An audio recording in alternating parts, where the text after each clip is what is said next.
Nature continuously strives to establish balance. And what I'm learning the older I get and the more I experience my own life and the perspective of others is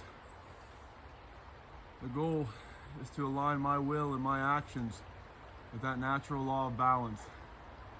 And in doing so, my potential is found.